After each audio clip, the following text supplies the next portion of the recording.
माला से मंदिर में मंत्र जप करते हैं, उसी से बाहर अशुद्ध अवस्था में भी कर सकते हैं क्या, या 2 माला होनी चाहिए? देखो, यदि आप कोई अनुष्ठान कर रहे हैं, कोई भी अनुष्ठान, समय की अवधि को लेकर के या संख्या की अवधि को लेकर के, तो नई माला होनी चाहिए और उसमें अभिमंत्रित किया जाता है माला को, उसमें प्राण प्रतिष्ठा होती है। जैसे श्री विग्रह में, मंदिर के श्री विग्रह में, मूर्ति में जब जैसे प्राण प्रतिष्ठा होती है, इसी प्रकार से माला में भी प्राण प्रतिष्ठा होती है। जब कोई अनुष्ठान करना हो तब उसके लिए स्पेशल अलग से माला होती है। लेकिन नित्य जो आप दिनचर्या में जो आप गुरु मंत्र करते हैं, उसी से नाम जप कर सकते हैं, उसी से गुरु मंत्र भी आप जप कर सकते हैं और उसमें कोई बात नहीं। सुबह बैठकर पवित्र होकर के स्नान उपरांत स्वच्छ वस्त्र धारण करके आसन पर बैठ करके 3 आचमन करके अपना प्रेम से गुरु मंत्र कीजिए और उसी माला से चलते फिरते उठते बैठते हर समय नाम का जाप कीजिए। अगला मंत्र है, मीरा जी तो माधवी नाम की गोपी थी, फिर आप उन्हें निकुंज, ये तो बोल दिया, हाँ ये तो हो गया कल। अगला प्रश्न है, एक दिन ब्रह्म मुहूर्त के समय, पूजा के समय राधा कृष्ण की फोटो चमक उठी, क्या इसमें मुझे सिद्धि मिल गई होगी क्या? आशीर्वाद देने या श्राप देने की सिद्धि? सिद्धि किसको बोलते हैं? एक होती है सिद्धि, एक होती है परम सिद्धि।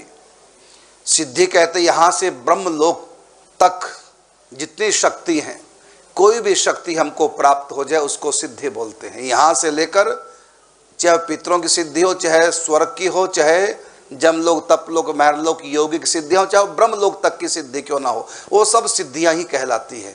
यहाँ तक कि ब्रह्मा जी भी हमारे सामने क्यों ना प्रकट हो जाए तब भी उसको सिद्धि कहेंगे, तब भी वो परम सिद्धि नहीं है।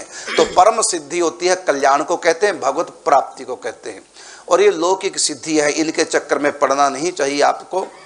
और दूसरी बात आपने कहा कि फोटो की में एकदम चमक उठी तो इसमें क्या कोई सिद्धि मिलेगी? ऐसा कुछ नहीं है। जब सिद्धि मिलेगी आपको पता चल जाएगा। जब एक ने कहा कि मुझको कैसे पता लगेगा कि मैं मां बन गई है? कोई महिला गर्भवती पूछे, उसको डॉक्टर ने बताया कि अमुक तारीख को माने डेट है ये तुम्हारी उसकी, और इस दिन तुम मां बन जाओ। वो कहे कि मुझको कैसे पता चलेगा कि मैं मां बन गई? तो पूछने वाली तो फिर मोटे दिमाग की कही जाएगी, तुमको तुम्हारे पड़ोसियों को भी पता चल जाएगा, है ना? तो जब कोई मां बनती है तो उसको पता ना चले, ऐसा हो सकता है? इसी प्रकार जब सिद्धि आएगी तो वो पूछना पड़ेगा कि सिद्धि आ गई मेरे पास। तो जब कृपा की अनुभूति होती है, चाहे वो देव कृपा हो और चाहे वो भगवत कृपा हो, तो अनुभूति साधक को हो जाती है और किस प्रकार उसका प्रयोग करना ये भी वो जान जाता है। ये दिव्य जगत की, कारण जगत की, सूक्ष्म जगत की बातें हैं। बाकी अचानक फोटो में से दिव्य कोई ज्योत निकल आई, कोई दिव्य प्रकाश निकल आया, ये आंख बंद करती, अनेक प्रकार के अंदर प्रकाश दिखाई देने लग गए, ये ना सिद्धि है और ना ही ये परम सिद्धि है। लेकिन भगवान कभी कभी अपने भक्तों को आकृष्ट करने के लिए और उनकी भावना को बढ़ाने के लिए कभी कभी कोई चमत्कार दिखा देते हैं। लेकिन ये सिद्धियां ना ये सिद्धि है और ना ही ये परम सिद्धि है। कभी कभी ठाकुर जी अपने भक्तों को कोई थोड़ा सा चमत्कार दिखा देते हैं उनकी भावना को बढ़ाने के लिए, लेकिन अधिकतर चमत्कार उन्हीं को दिखाते हैं जो संतों से दूर रहते हैं।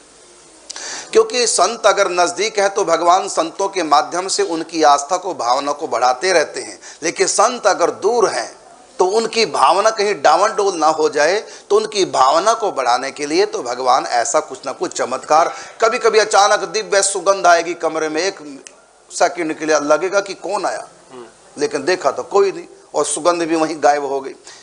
कई बार ऐसा लगेगा कि हमारा नाम लेकर के किसने अभी भी पुकारा, मेरे कमरे में तो कोई दूसरा था नहीं, मेरे आवाज में कौन बोला, मेरा नाम किसने लिया। इस प्रकार से छोटी छोटी बातें होती हैं, लेकिन ये केवल भक्तों को में आस्था को जगाने के लिए और ये एहसास कराने के लिए कि मैं तुम्हारे साथ हूँ और तुम्हारी साधना ठीक चल रही है। तो इस प्रकार भगवान, ये ना सिद्धि है और परम सिद्धि तो बहुत आगे की बात है।